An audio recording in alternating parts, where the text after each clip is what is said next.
Você é importante. Eu estava vendo esses dias um documentário sobre o Kobe Bryant, um dos maiores jogadores da história da NBA. Eu gosto muito de assistir documentário, ver a vida de outras pessoas. E o Kobe Bryant, ele infelizmente faleceu, né? Não tenho certeza se tem 1 ano ou 2, né? Foi um cara que fez história no basquete americano, no esporte, uma referência para todo mundo, né? E tem várias coisas que eu vi no documentário da vida dele que me chamaram muito a atenção, mas eu quero abordar uma das coisas aqui nessa manhã. E uma das coisas que o Kobe Bryant, ele fala, foi que ao longo da trajetória dele, a maneira como ele enxergava as coisas foram mudando. Então quando ele entrou na NBA como um novato, né, a primeira coisa que ele via como a coisa mais importante da vida dele, era o sonho dele, era ser o melhor jogador da história da NBA. Então o sonho dele quando ele entrou no basquete, era se tornar o melhor jogador da história da NBA. Era um sonho pessoal, particular, único, tem a ver só com ele. Ele fala que conforme ele foi desenvolvendo na carreira, né, o sonho dele e aquilo que era importante, então a importância de quando ele entrou na NBA era algo único, pessoal, tem a ver só com ele. As coisas foram mudando, ele foi amadurecendo, e aí depois de um tempo ele falou que o sonho dele mudou, e o que era importante para ele mudou. Então o importante para ele não era mais ele ser o melhor jogador da história, mas sabe o que se tornou mais importante para ele? Ele fazer parte do melhor time da história da NBA. Então o sonho dele passou de um sonho individual para um sonho coletivo. Ele começou a enxergar a importância de outras pessoas. E aí ele fala que para o final da carreira dele, mudou mais uma vez. E aí não era mais ser parte do melhor time da história da NBA. O sonho do Kobe Bryant se tornou, na verdade, formar outras pessoas, formar outros jogadores, dar oportunidade para novos garotos que não têm oportunidade. Tanto é que ele abriu hoje um instituto que é muito conhecido, chama Black Mamba, né? E é um instituto que forma, dá oportunidade para as crianças. Então passou de um sonho pessoal, único para si mesmo, para um sonho coletivo, e para depois se tornar algo de ajudar aos outros. Eu acho que isso tem a ver com uma fase de amadurecimento da nossa vida, né? E uma pergunta que eu faço para você hoje, se você olhar para a sua vida, para a sua história, né? O que é importante para você hoje? O que você considera como importante? Quem são as pessoas que você considera importante? Quais são as coisas que você considera importante hoje? E se você vai olhando ao longo da sua história, será que essas coisas não foram mudando? Será que talvez uma coisa que era importante para você há 10 anos atrás, hoje não é mais tão importante assim? E aí eu me pergunto, né, se a gente vai mudando aquilo que é importante para nós, você consegue enxergar isso na sua história? Coisas que eram importantes para você numa temporada atrás, hoje não são mais tão importantes assim, e tem outras coisas que são importantes para você hoje? Sabe, se acontece isso na nossa história, né, eu fico realmente perguntando assim, o que realmente é importante, gente? E aí eu tenho buscado em Deus e falar, Deus, o que é importante? Porque talvez o meu medo é eu gastar minha vida com coisas que não são importantes. Talvez hoje eu estou dedicando o meu tempo, o meu recurso, né, tudo que eu faço, meus talentos, para coisas que eu vejo como importante hoje. Mas eu tenho orado para Deus todos os dias, Deus, não me deixa gastar as coisas que o Senhor tem derramado da minha vida com coisas que não são importantes para o Senhor. Eu não quero gastar minha vida com coisas que são importantes para mim, mas não são importantes para o reino. E aí a minha pergunta para você é, o que realmente é importante?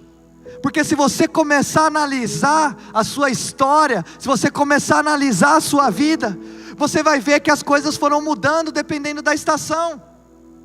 E coisas que você achavam que eram de muita importância, nossa, isso aqui é extremamente importante, talvez hoje você já não vê mais valor naquilo. E será que hoje talvez você não tenha dado importância para as coisas que realmente são importantes? Será que talvez a gente não está dando às vezes mais tempo para aquilo que é urgente do que para aquilo que é importante? Deus, não me deixa gastar a minha vida com coisas que são importantes para mim, mas não são importantes para o teu reino. E quando a gente fala sobre importância, né, a palavra nos fala sobre buscar o reino de Deus. Só que buscar o reino de Deus, ele se divide em várias coisas. por exemplo, para mim, buscar o reino de Deus, ou fazer a vontade de Deus, tem a ver com eu estar pregando aqui para vocês. Mas também tem a ver com eu dedicar tempo para minha esposa. E aí talvez eu tenha que entender que se eu morrer amanhã, semana que vem tem outra pessoa pregando aqui para você, mas não tem outro marido para minha esposa na semana que vem. Então o que é importante? O que realmente é importante? E a gente pega no Evangelho de Marcos, eu queria que você já abrisse sua Bíblia comigo em Marcos 5. Marcos teve que colocar nesse livro as coisas que ele achava importante incluir, para que a gente conseguisse entender melhor as prioridades de Jesus. Marcos 5. E a gente vai ver nesse texto, como muitas vezes, Jesus ele frustrou a gente, para poder nos mostrar aquilo que realmente tem valor. Em Marcos 5, eu não vou ler esse texto, nós vamos ler outro, mas aí nesse texto de Marcos 5, a gente vê uma história interessante que Jesus nos ensina algo. Quando Jesus ele para curar uma mulher no meio do caminho, Jesus ele está a caminho de curar uma criança. Essa criança ela é filha de alguém muito importante, que é Jairo, ele é um dos líderes da sinagoga. E essa criança ela já está para morrer. E aí Jairo vem desesperado pedir para Jesus: Jesus, cura minha filha. E aí Jesus está no caminho para curar essa filha.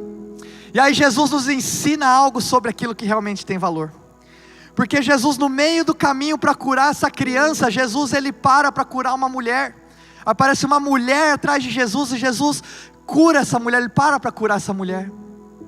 E essa mulher culturalmente, na época, ela era uma mulher tão sem valor que nem o nome dela é citado na Bíblia. Mas Jesus ele para curar essa mulher enquanto a menina está morrendo. E aí Jesus confronta aquilo que a gente acha que é importante, e confronta aquilo que o povo acha que é importante naquele momento também. E tanto é que enquanto Jesus cura essa mulher, a criança morre. A criança morre enquanto Jesus parou para curar essa mulher. Então até em termos de doença, talvez era melhor Jesus correr para curar essa criança e depois ele voltar para curar essa mulher. Mas Jesus ele está nos ensinando algo. Porque a prioridade de Jesus nesse momento é dar ao povo uma revelação profunda de quem Ele é. E talvez a única maneira que Jesus consiga nos ensinar, nos dar uma revelação de quem Ele é frustrando as nossas expectativas. Frustrando as nossas expectativas. Frustrando as nossas prioridades. E talvez Jesus, Ele muitas vezes, Ele faz isso. Ele para fazer coisas que a gente enxerga que talvez são menos importantes. E aí quando Jesus ele chega na cena da criança, a criança já está morta. Mas isso cria uma oportunidade para Jesus, para fazer algo que ele não conseguiria fazer, se ele seguisse conforme as prioridades dos homens. Então muitas vezes Deus ele vai frustrar suas prioridades, para poder revelar para você o poder dele de uma maneira nova e diferente.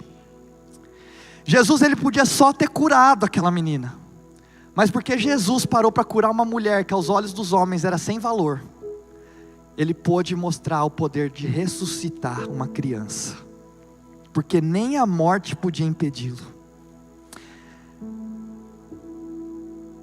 Jesus ele começa a nos mostrar aquilo que realmente tem valor. E quando a gente estuda o Evangelho de Marcos, a gente vê que Marcos ele tentou colocar aquilo que ele achava importante de incluir sobre as histórias de Jesus. E ele coloca um tema para o seu livro, né? Não tem lá escrito, né, Marcos o tema, mas se você estudar o livro de Marcos, você vai ver que ele trabalha dentro de um tema. E o tema que Marcos trabalha no seu livro é a autoridade de Jesus. Então quando Marcos ele escolhe as histórias que ele vai colocar sobre Jesus, que ele vai incluir no livro que ele está escrevendo sobre os feitos de Jesus, ele coloca o tema de autoridade. E a autoridade é algo que ele só pode ser ilustrado, a autoridade não é algo que pode ser explicado. Então as pessoas que elas precisam ficar falando que elas estão no comando, ou que elas mandam, normalmente são as pessoas que não têm autoridade. Porque pessoas com poder, elas não precisam ficar gritando que têm autoridade. A gente reconhece isso na vida delas. Então em Marcos 5, versículo 1 até o 17, ele fala assim: eles atravessaram o mar e foram para a região dos Gerasenos.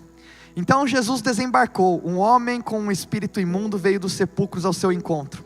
Esse homem vivia nos sepulcros e ninguém conseguia prendê-lo, nem mesmo concorrentes, pois muitas vezes lhe haviam sido acorrentados pés e mãos, mas ele arrebentara as correntes e quebrara os ferros dos seus pés. Ninguém era suficientemente forte para dominá-lo. Noite e dia ele andava gritando e cortando-se com pedras entre os sepulcros e nas colinas. Quando ele viu Jesus de longe, correu e prostrou-se diante dele. Gente, essa aqui era a primeira vez que esse homem via Jesus, esse homem endemoniado. Mas essa não era a primeira vez que Jesus via ele, né? Eu estava conversando com o Alex ontem, ele está aí, acabou de voltar de Israel e estava compartilhando um pouco das experiências que ele teve lá, né? E aí, todo mundo quando vai para Israel visita lá o Mar da Galileia, né? E era onde, essa região foi onde Jesus exerceu a maior parte do seu ministério, né? E onde Jesus, ele montou a base do seu ministério, era uma cidade chamada Cafarnaum, né? Então, só que o Mar da Galileia, gente, ele é como se fosse não é um mar, né? É um lago muito grande. Então existem coisas todo ao redor do lago, só que é um lago muito grande, né? E eu acredito então, talvez, que nessa história aqui, o som ele ecoa lá ao redor do Mar da Galileia, porque ele é voltado também, volta tem algumas montanhas e tal, então o som dentro da região do Mar da Galileia ele ecoa. Eu acredito que nessa história aqui, talvez de madrugada, enquanto o homem ainda estava acordado, gritando e chorando, talvez Jesus tinha acabado de acordar, para que ele pudesse ter o tempo dele de oração. E aí quando Jesus ouve o choro desse homem, esse homem que ninguém estava ouvindo, que tinha que gritar e chorar de madrugada, porque ninguém dava valor para ele, porque ele era um homem sem importância, Jesus ouviu o choro desse homem, e aí eu acho que passou na cabeça de Jesus: hoje é o dia que eu vou libertar esse homem aí. Talvez você está aqui hoje, nessa manhã, e aí você acha que talvez você não tem importância, você acha que talvez Jesus não está te ouvindo, ou que Jesus não está vendo o que está acontecendo na sua vida.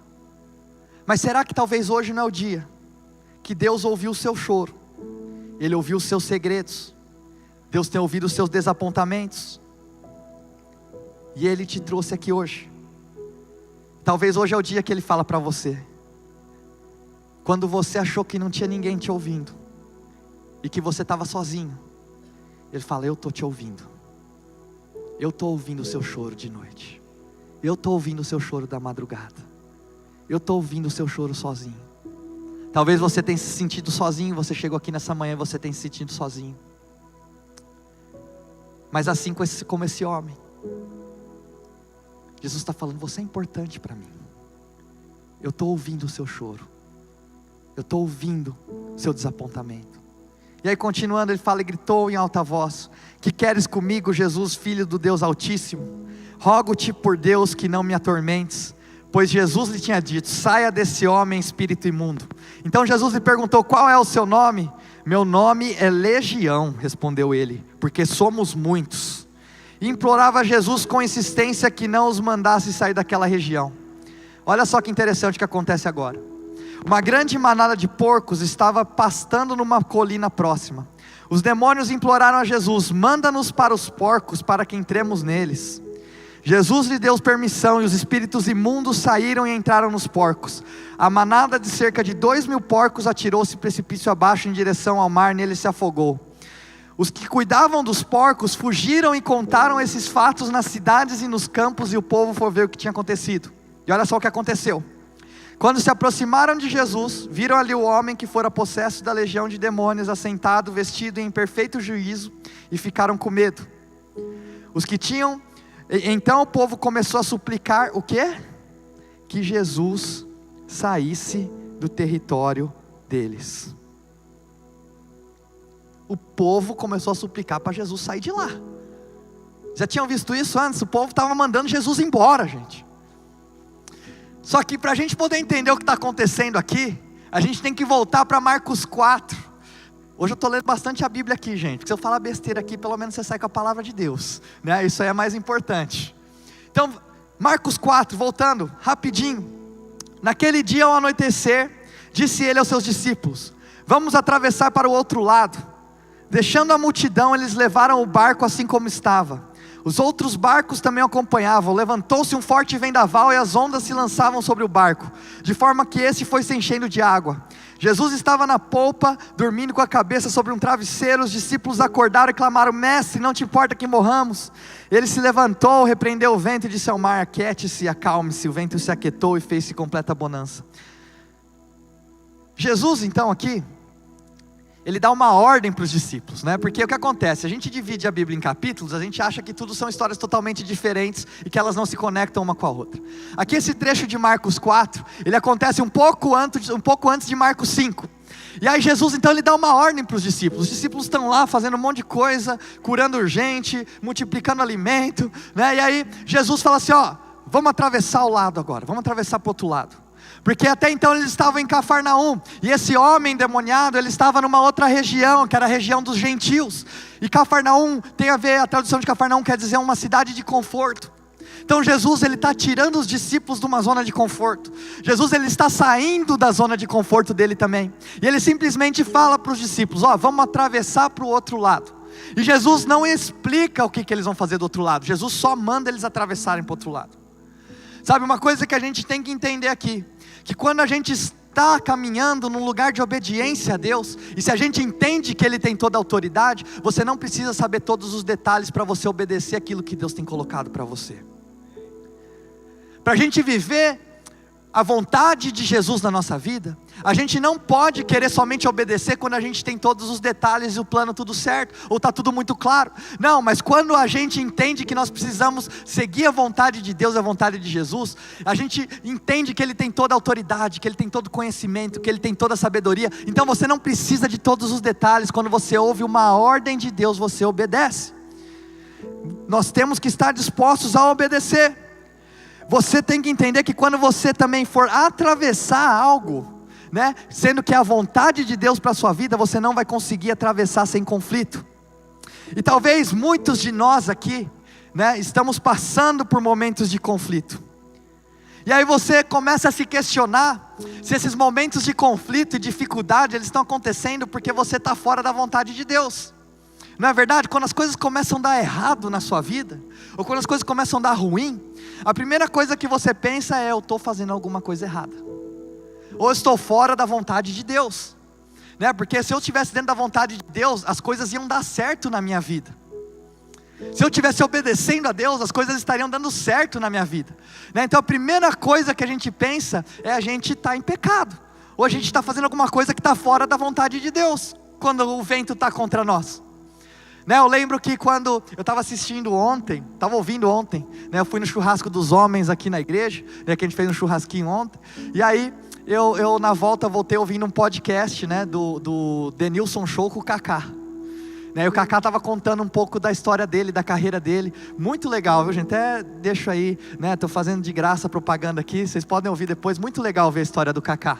Ele conta um pouco de tudo que ele passou.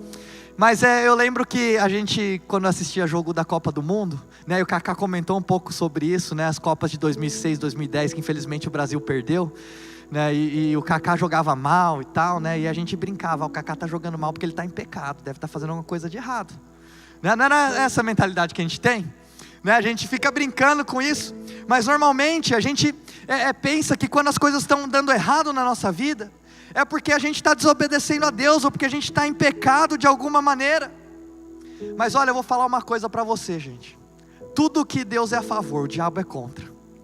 E se você está avançando em direção ao chamado que Deus tem para você, se você está avançando em direção ao reino, a construir o reino de Deus aqui nessa terra, uma coisa eu te garanto: você não vai conseguir avançar sem ter conflito na sua vida. Porque do mesmo jeito que Deus é a favor de você, o diabo é contra, e ele vai tentar entrar no seu caminho, ele vai tentar impedir você de chegar no destino que Deus tem preparado para você.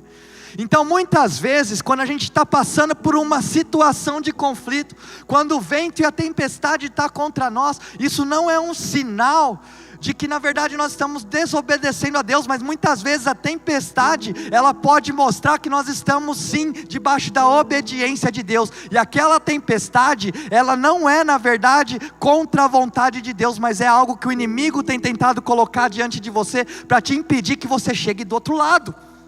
Porque se Jesus falou para você atravessa, e quando você está atravessando, teve uma tempestade, aquilo lá é uma possessão. Sabe por que é uma possessão? Porque aqui fala que Jesus repreendeu a tempestade. Jesus não repreende coisas naturais, mas o que ele repreende aqui? Coisas demoníacas, e ele repreende aquela tempestade. Então aquela tempestade que apareceu, ela não era somente algo natural, mas era algo que o inimigo colocou para tentar impedir os discípulos de chegarem do outro lado. Então, vou falar uma coisa para você. O diabo, gente, ele não vai ficar mexendo com quem não tem valor, concorda comigo? Eu vou falar para vocês, eu já quis ser jogador de futebol, era meu sonho ser jogador de futebol. Infelizmente, tem uma frase, outro dia eu trabalho melhor nela, mas você paga agora ou você paga depois, tá? Guarda essa frase aí, viu gente? Quando eu era novo eu não fazia alongamento, não fazia nada, só entrava para jogar. Hoje meu joelho bichou, eu não consigo mais jogar futebol. Então hoje, gente, eu garanto uma coisa para vocês, se eu for jogar futebol, talvez eu não consiga correr, vocês vão ver um manquinho correndo, Então eu talvez hoje seja o último cara que as pessoas vão colocar para marcar. Nós temos o Paulinho, cadê o Paulinho? Falaram que o Paulinho, eu nunca vi ele, tá no fundo. Falaram que o Paulinho joga muito, gente, corre. O Paulinho faz gol, o Paulinho corre, joga muito. Não vi ainda, viu Paulinho? Tô indo no papo dos outros, tá? Mas se o Paulinho estiver jogando no mesmo time que eu, vocês vão ver 2 caras marcando o Paulinho.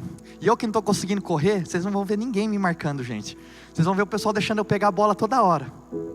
Sabe por quê? A gente coloca a barreira para aquilo que tem valor. Então se o diabo, ele tem colocado tempestades na sua vida, se o diabo tem colocado para você situações desconfortáveis, sabe, isso para mim é aquilo que mostra que você tem valor. Porque o que mostra a sua importância para mim, não é o carro que você anda, não é a casa que você tem, não é quantos seguidores você tem no seu Instagram, mas o que mostra para mim que você tem valor é o tamanho da sua tempestade. Porque o tamanho da sua tempestade mostra para mim que o diabo está tentando impedir você de chegar em algo grande que Deus tem para fazer através da sua vida. A tempestade, ela nunca vai ser um sinal de desobediência, mas ela vai ser um sinal de que existe algo querendo te impedir de chegar no destino que Deus tem preparado para você.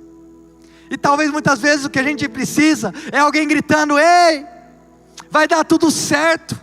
Você está quase se afogando, você vai perguntar: mas como assim? Os discípulos estavam quase morrendo ali, como assim? E aí você vai falar para a pessoa só isso, sabe, se Jesus mandou, a gente vai chegar do outro lado. Se Jesus mandou você atravessar e você está passando por uma tempestade agora, fica tranquilo, você vai chegar do outro lado. Você vai chegar do outro lado, porque Jesus tem um plano para cumprir através da sua vida. Jesus tem algo para fazer através de você.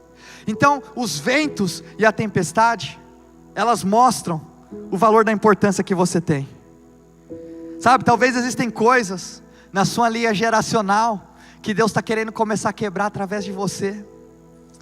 Sabe, talvez existem coisas ao longo da sua história, ao longo da sua semana, que queriam te impedir de estar aqui agora, estar aqui hoje, ou de ter um encontro com Jesus.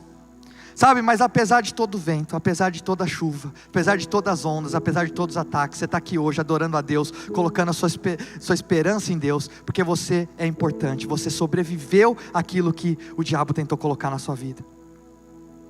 A tempestade, olha só que interessante isso. Aquele homem estava desesperado, e ele viu uma tempestade acontecendo. E a gente vê, como eu falei, a gente vê a tempestade, a gente acha que Jesus está indo para longe. Mas olha só que interessante, sabe o que a tempestade ela mostrava? Ela nos mostra agora que a gente conhece o final da história. A tempestade não mostra que Jesus estava indo para longe, mas a tempestade é um sinal de que Ele está chegando. A tempestade para aquele homem endemoniado, desesperado, não foi um sinal de que Jesus não estava ouvindo, mas era um sinal de que Jesus ele estava chegando. Eu não sei pelo que você tem passado. Eu estou passando por uma tempestade agora, gente. Se chama reforma. Olha, né, amor? A gente falou assim, nunca mais quero fazer uma reforma na minha vida.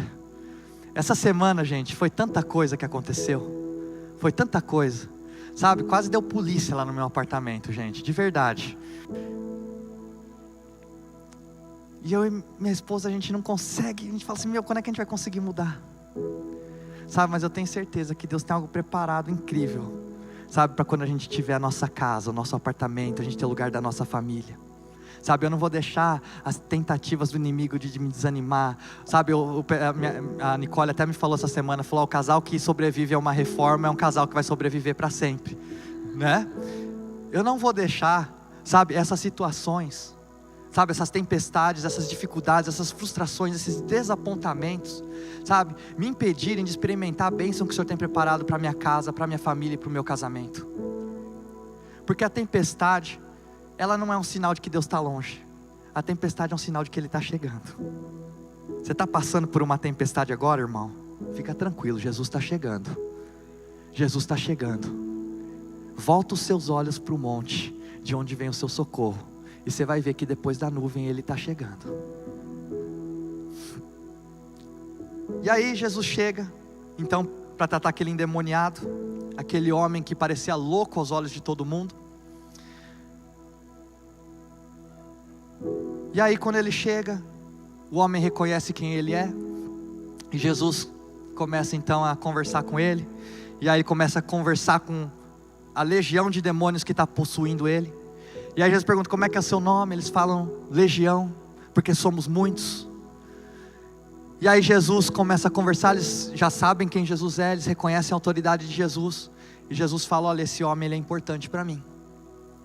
Eu atravessei uma tempestade para conseguir chegar até esse homem. Eu tenho 3 anos de ministério aqui só nessa terra, e eu vim aqui por causa desse homem, porque esse homem ele é importante para mim. Vocês vão ter que sair dele. E aí a gente chega na parte dos porcos. E eu queria que você entendesse isso, gente. O diabo, ele é um ser muito inteligente. Muito inteligente. E o diabo, ele está aí ao longo de toda a história. O diabo está aí há não sei quantos anos, conhecendo como que o ser humano age, como ele reage, como ele pensa. E o diabo, ele sabe as coisas que nos afligem. E ele sabe como fazer isso acontecer. Quando a legião de demônios tem que sair daquele homem, o que eles pedem? Eles pedem, deixa a gente ir para os porcos então, né? E aí, Jesus fala, tá bom, pode ir para os porcos. E eles vão para os porcos, e o que acontece, que a gente leu no texto? Eles fazem os porcos pular do precipício, e os porcos se afogam. E aí o que acontece depois disso? Saem espalhando essa notícia para toda a região. Agora minha pergunta para você é, o que os demônios sabiam que a gente não consegue saber só lendo o texto? Por que eles pediram isso? Você sabe por que eles pediram isso?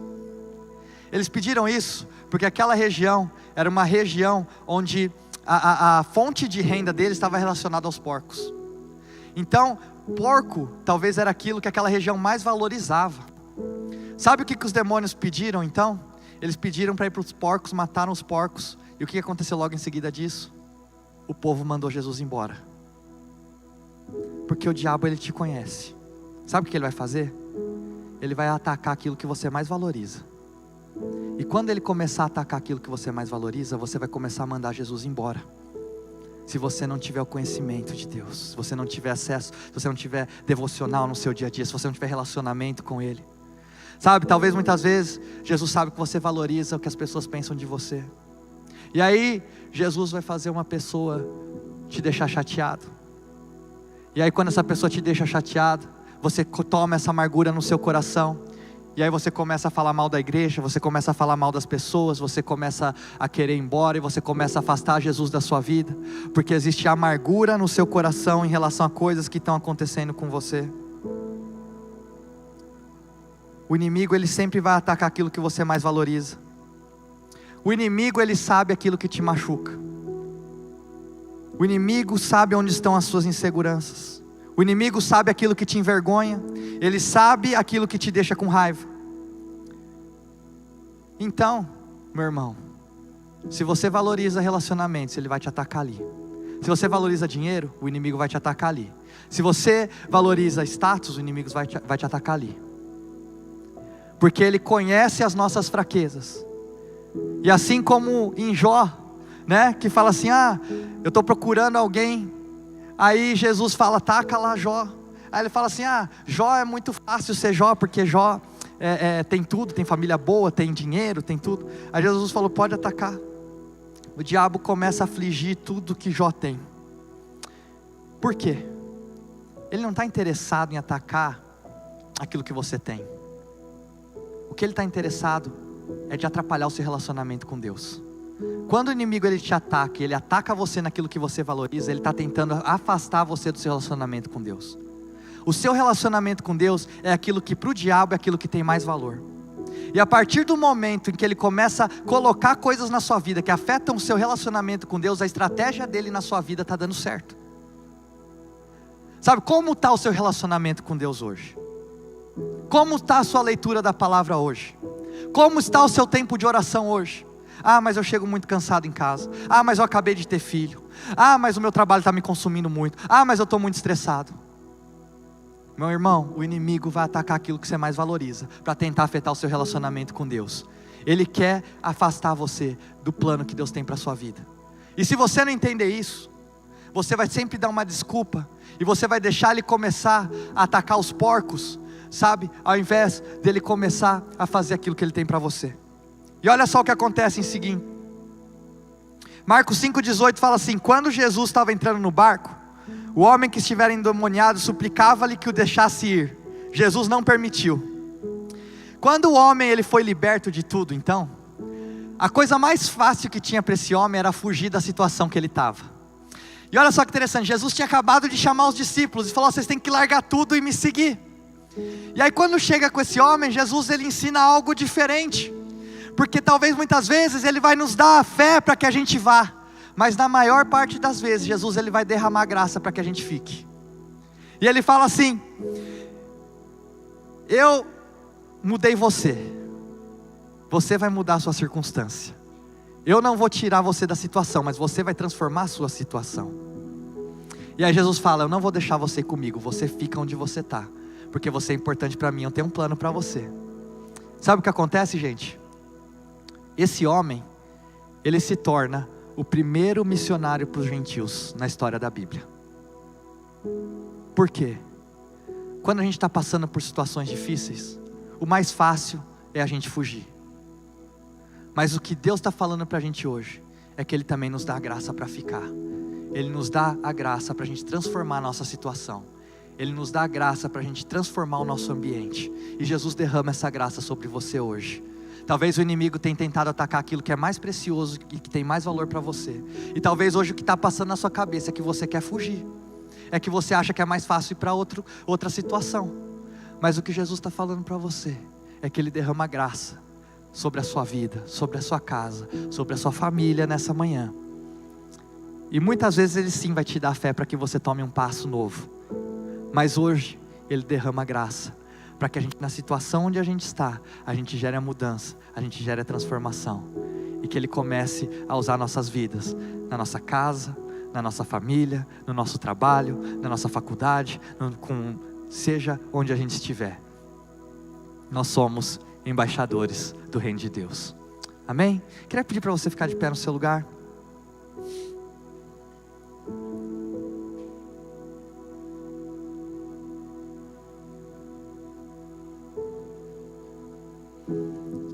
Feche os seus olhos.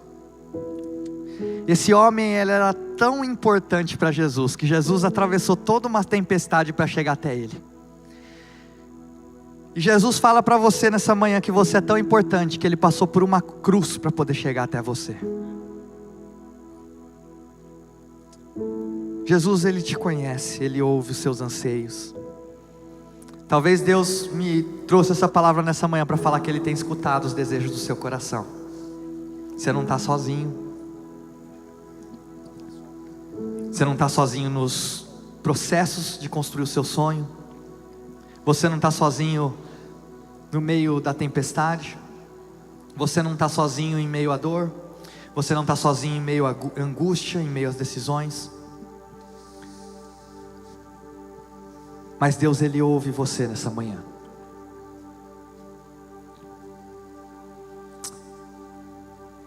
Senhor, nessa manhã, nos ensina e nos revela aquilo que realmente é importante. Não deixe a gente gastar a nossa vida, Pai, correndo atrás do vento, correndo atrás de coisas que na verdade não têm valor, Senhor. Senhor, como o Senhor tirou os discípulos de Cafarnaum, a cidade do conforto, Senhor, tira a gente também nessa manhã, Jesus. Nos coloca num lugar de obediência, Senhor. Mesmo que esse lugar de obediência tenha a ver com sacrificar, Jesus. Mesmo que esse lugar de obediência tenha a ver com tempestade, Senhor. Mesmo que esse lugar de obediência tenha a ver com dor, Senhor. Nós preferimos estar no lugar de obediência ao Senhor, ó Pai, do que estar bem, ó Pai, em lugares que não têm realmente valor ou importância para o Teu reino, Jesus. Senhor, traz clareza para nós nessa manhã, Jesus. Traz clareza para nós nessa manhã. Revela para nós, Pai. Revela para nós, Jesus. Não deixa a gente gastar a nossa vida com coisas que não têm valor, Senhor. Pai, não deixa a gente construir essa igreja com coisas que não têm valor, Senhor. Volta os nossos olhos para o Senhor, ó Pai. Pai, que nessa manhã tudo aquilo que o inimigo tem tentado roubar de nós, Senhor, nós quebramos em nome de Jesus, ó Pai. Ele tem tentado atacar, ó Pai, a nossa área de vulnerabilidade, Senhor. Mas nessa manhã, Pai, eu declaro os Teus anjos ao nosso redor nos protegendo, Jesus, e nos alinhando com o Seu coração, Jesus.